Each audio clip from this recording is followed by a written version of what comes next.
Welcome to ILTV's Israel Daily. I'm Najar Gavei-Lazian, coming up in today's newscast. A Palestinian terrorist stabs 2 Israelis near TZIFIRN in central Israel. Stay tuned for an ILTV exclusive with Education Minister Yoav Kisch. And ILTV hits the streets to hear from Israelis ahead of the Passover holiday.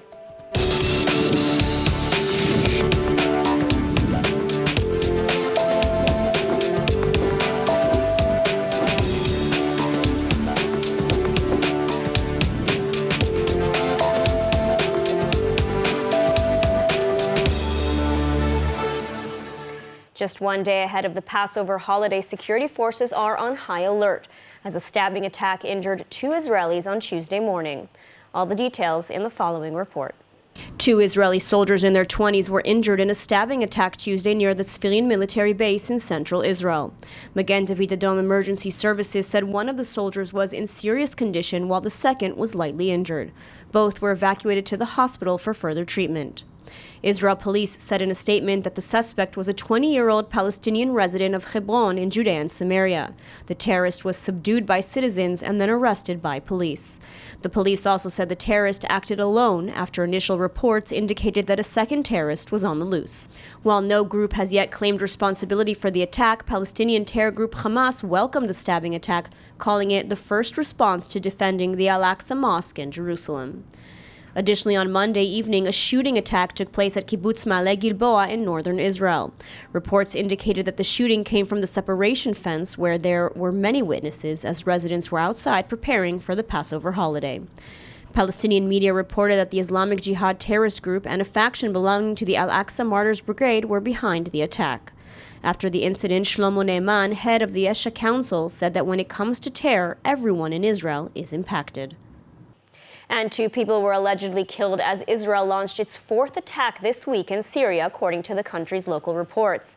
Loud blasts were heard in and around Damascus Monday night from Israel's north, with the city's international airport and southern Damascus area being targeted. It's no surprise then that residents of Israeli towns such as Migdal and Tiberias reported hearing the loud explosions. This latest attack follows another one that happened late Sunday night. Syrian news agency Sana said that particular attack targeted their city of Homs and the neighboring areas known to harbor Iranian military personnel. Those missiles were intercepted by Syrian forces, some of which were shot down. 5 people were injured in the blast. Western intelligence reports added that the T4 airbase located adjacent to the city of Palmyra, as well as the Al-Daba airport near Al-Qusar city, was targeted as well because Hezbollah members are reported to be active there. Syrian reports said there was considerable damage and they were able to intercept some of the missiles in that attack. And another attack this month hit their airport in Aleppo, causing the runway to momentarily shut down. Security experts believe that this pattern of airstrikes could be as a result of a suspected Hezbollah bombing near Megiddo earlier this month, which was allegedly carried out by a terrorist who smuggled himself across the Lebanese border. In related news, the IDF confirmed that the Syrian drone that infiltrated Israeli airspace on Sunday was backed by Iran and was shot down using electronic methods. At first, it was unclear who was behind the drone and how IDF forces shot it down due to the military censorship. For now, the IDF is continuing to investigate the incident, which likely happened because of Israel's strikes on Iranian proxies in Syria. Israeli Defense Minister Yoav Gallant, who for now is remaining in his role after being fired earlier this month, said in a pre-Passover toast with soldiers in Judea and Samaria that Israel has tensions on all fronts and that Iran is determined to insert itself into Israeli territory. And we know the news is fast-paced, and we want to let you know that ILTV's new app is now available. So if you want to stay connected to the latest news from Israel, the Middle East, and the Jewish world, download our app now on all your devices. It's available in the App Store for both Android and iPhone.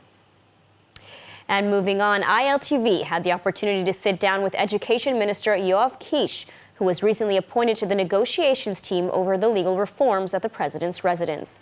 He talks about the legal reforms, the negotiations, and Israel's education system. Let's take a look. Education Minister Yoav Kisch, thank you so much for speaking with us today. Sure, my pleasure. So I'd like to start with an issue that's been at the center of Israeli politics these past few months, and that's, of course, the legal reforms. You've been recently appointed as part of the team to head to the negotiations at the President's house. The coalition has made clear that it is ready to negotiate.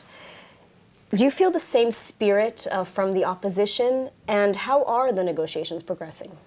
Well, when you say opposition, it's a bit more complex because you have different parties. I must say that I have seen sincere, let's say, I saw that part of the opposition comes to negotiation with open heart and really looking forward to see if we can come up with agreement. I can't say that I saw it across the board on the opposition. There are more extreme sides in the opposition, but I do hope that we will find at least some major partners between the parties in the opposition. And how are the negotiations progressing? Well, we're just in the, initiating the discussions, and it's just a very early stage. We spoke about the difficulties, each side, what are the worries, and I think in general, since I was involved also in the effort of negotiation before that, is that it is possible. I mean, it's not simple because there's a lot of politics involved, but I think that if we put the politics aside and do what's good for Israel and for the state of Israel and the people of Israel, we can come up with a constructive deal. Now, at the end of the day, Prime Minister Benjamin Netanyahu has halted the reforms for now, postponed them, we should say. Did you have any reservations about the legal reforms as some other members of the Likud party came forward? You have different opinions regarding how we should approach the reform. I think that there's a wide consensus among all the Likud members that we must have reform. The question is how and what would be the way to do it and so forth. So you do not have a disagreement between the Likud members about the need for reform in the legal system, but you do have different opinions of what happened in the last 2-3 months, what should we do differently. And I think that these are voices that we all should listen to, but eventually I think that the main message is that Israel must change its way of legal system because we have a lot of difficulties and the reform is totally needed. And there's a consensus within the Likud about this. What about with regards to the rest of the opposition parties? So as I said before, it's, I'm not an opposition member and I can't really judge, but what I hear from them is that we have different voices. I do hope that with some of the voices we can come up with an agreement. And what do you think are the essential aspects, let's say, from the original reforms that were presented that should be carried over into any new reform that comes forward, with a broad consensus? I think that you can come up with an agreement regarding, let's say, the general attorney position, and there's no legal definition for his position in the government. And we are now in a situation when, look, this has been an absurd. I can give you an example.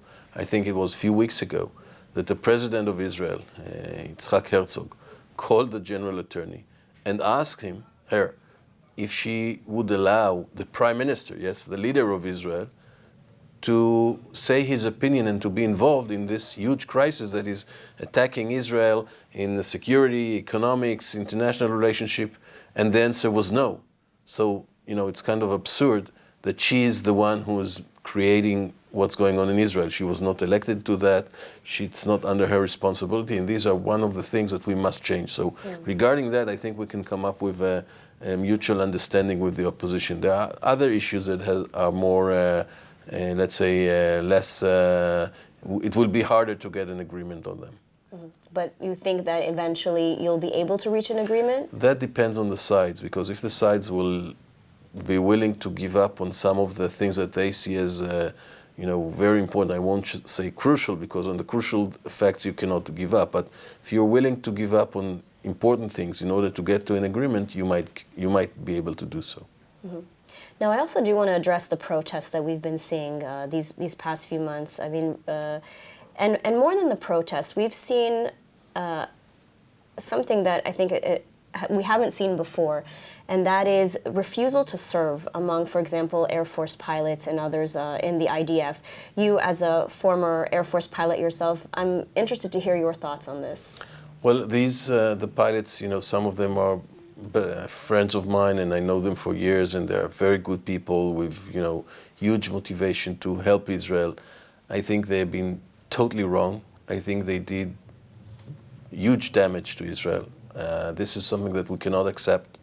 I don't think that nominating two conservative judges is a good reason to ruin the fact of and putting the Israeli army and the pilots into a political argument. I think that's a huge mistake, and that's a huge damage that I don't see how is going to be fixed that soon. And I think what happened on that is now that people kind of feel that they can turn their disappointment from the elections into acting against Israel's service in the army. So this is something that shouldn't be done. I think that it's a huge mistake that happened, and for that I'm sorry. And are you at all concerned that this could continue into the future with any other decisions, let's say, that any government will take? And also, what do you think should happen? I mean, how do you think this issue needs to be addressed? The way I see it is very simple. If someone is not willing to serve, even if he's volunteering, then the answer is no, thank you, you can leave us, we don't need you. We'll manage without you. No state and no army and no government can be dependent on people who are putting political issues in front of the service. So I think this is simple. I heard that from the Israeli Air Force commander just yesterday, that it's something that he had said. I think that's a very important message to everyone. If you don't want to serve, then if you're volunteering, then okay, no thank you, we'll manage without you. And looking at the bigger picture, we see an education system, as you mentioned, that has many gaps. We see the protests, the refusal to serve, controversy over the legal reforms. Are you optimistic for the future of the State of Israel? Well, I'm optimistic always. So for sure, when you talk on the future of Israel, but I'm looking in the near term. I feel the burden of the mission that we have to get to a broad acceptance of some kind of reform between all sides, coalition and opposition. I'm part of that process, and I feel the responsibility in that, and I think that also people in the opposition feel that way, and I hope that we'll be able to find the path that will reduce the tension and will create a broad acceptance of some kind of reform. And we all hope the same and wish you the best of luck in this endeavor. And happy Passover to everyone. Thank you, and happy Passover. Thank you.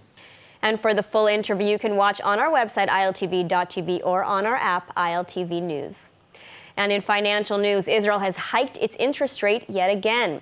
The rate went up by an expected 0.25% and currently stands at 4.5%, the highest rate since 2006.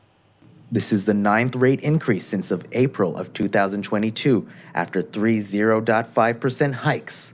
These interest rate jumps are the Bank of Israel's way of combating raising inflation, which has spread around the world. Even the U.S. Federal Reserve and the European Central Bank have also upped their interest rates due to inflation. The Monetary Committee is afraid that the inflation could spread out of control, with Israel's current inflation rate hovering at 5.2%. The Bank of Israel forecasts that the inflation should dip to 3.9% at year's end, and also that the judicial overhaul could negatively impact GDP growth. There should be better days ahead of next year, with the Bank of Israel saying it expects the annual inflation rate to go back between 1% to 3%. In additional security news, with the ongoing spate of terror attacks, many Israelis feel their sense of security has decreased this past year. A large percentage of them being Israeli farmers, worrying for their yield and for their security. And so this Passover, HaShomer HaChadash volunteers are putting in their valuable time and efforts to make a change in the lives of Israeli farmers.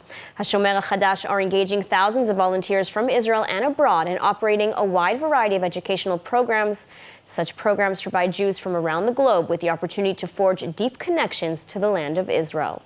Joining me now is COO of HaShomer HaChadash, Uri Sapir, to tell us more.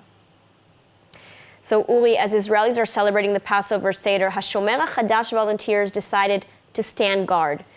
Take me to the very beginning. How did this idea come to mind? We understood in the past over 15 years that hundreds of farmers all over Israel can be together with their families in the holidays. We're talking about Pesach, Passover, about Rosh Hashanah, Yom Kippur. Instead of being with their families, they have to go out to the fields and safeguard their land and their fields and animals. So 7 years ago, we started to a big operation each and every holiday that calls families from all over Israel to leave their homes for the holidays and come and assist the farmers to replace them. And today we have more than 15 families that are leaving their homes and going for a Leil Seder, for Passover, instead of being in their homes and eating together. All the family goes to a farm or to a moshav or kibbutz and sits out there in the fields and celebrate a Leil Seder, I would say, with almost with the independence of the Jewish people, and letting the farmers go to celebrate the holidays with their families back home.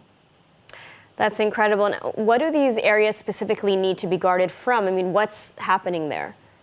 We're talking mostly about the Negev and the Galilee, and actually all the open areas in Israel. We just made a big research, and we found very disturbing issues. For example, 79% of the businesses in Israel were asked to pay protection money in order to keep the business working. 40% of them are actually paying protection. And you can add to that the fact that 80% of the Israelis are afraid to drive in the ways in the southern areas of Israel, in the Negev. If you think about it, it's not just a problem of a specific citizen or farmer or someone that owns a business. It's a problem of the state of Israel that is losing its sovereignty and the way to manage everything that it has to manage inside its borders. And Uri, so you're all going to be guarding together. I mean, what are you planning to do? What do your families have to say about it during Leil Seder? They're loving it. Actually, in Shomer Chadash, we understood that being connected to the land of Israel, being connected to farming and agriculture, it's not a punishment. It's a right. It's a very big pride. And my kids are really happy to leave the house and celebrate Passover as our forefathers did it on their way from Egypt to Israel. I think it's a great opportunity for each and every citizen in Israel, not to celebrate the freedom that we felt when we used to be a very young people. And today, we're doing it again. We're assisting our brothers, our friends, and letting them celebrate with their families. And we have a good time together outside. I think it's a very good opportunity to be together with the family, to connect to the nature, to the land. I think it's a good thing to do. I think that everyone should try it and enjoy it. Uri Sapir, you're doing incredible work, and Chag Sameach. Chag Sameach, thank you very much. And now with Passover just around the corner and everyone cleaning and straightening up every corner of their house, ILTV hit the streets to hear about Israelis' plans for the Seder. This year in the Seder we're doing in Jerusalem, the big city. All our family, grandpa and grandma. We're a small family, but I have a big family in Ukraine in this war. So they come in Israel to visit us just for the Leil Seder, and we will do it together. So I'm having the Seders in Tel Aviv. I'm going to be at the Hilton right next to the beach, and I'm really excited. Everyone has someone special they wish could join them for their Passover Seder. I'd like to have Moshe Rabbeinu with me at the Seder. He led us out of Egypt, and I'd like to be there with him so he can tell us all about the story. Actually, I would have my great-grandmother who passed away a few years ago. I would love for her to come back to our Seders. And of course, everyone has their favorite matzah spread. The classic one, the most classic one, the Ashkenazi one, with a little bit of sugar and milk. It's the best. As a child, I used to put ketchup and cheese, in the microwave, like pizza. And now, throughout history, Jews have escaped tyranny and hardship, finding refuge in Israel. As Jews around the world gather to celebrate Passover, the festival of freedom, a lack of financial freedom is causing some families, and in particular new immigrants, to seek support. In preparation for the holiday, Jewish National Fund USA is leading efforts to distribute food baskets to needy families across Israel. Driven by their affiliate, Makom Communities, the organization is ensuring that thousands of Israelis have access to food, resources, and support to enjoy Passover with dignity and joy. And so joining us in the studio to tell us more about Makom is spokesperson Shosh Mitzman. Shosh, thank you for joining us. Hi, thank you for having me. So can you explain what Makom is? Sure. Makom is an organization in Israel. It's a nationwide organization of communities of people from all different backgrounds. What they do is they focus on the people living around them. These are communities made up of volunteers, people that have their regular day jobs, but they go above and beyond to care for the people living around them. During the year, they are active in all kinds of areas, including education, social services, and arts and culture programs, so that people have the quality of life that they deserve, especially in areas that are lacking in these fields. And what these community members do is they see the needs and they initiate programs to respond to those needs. So when we talk about communities, we have religious communities, secular ones, we have artists, educators, Ethiopians, Russian-speaking mountain Jews. We have Israel's diversity at its fullest. And what we've been doing, especially during these times, during Passover, is we understand that everybody deserves to celebrate properly. And so we've been in contact with the local municipalities, receiving lists of families that are in need, and we make sure to distribute along with other great organizations that do similar things.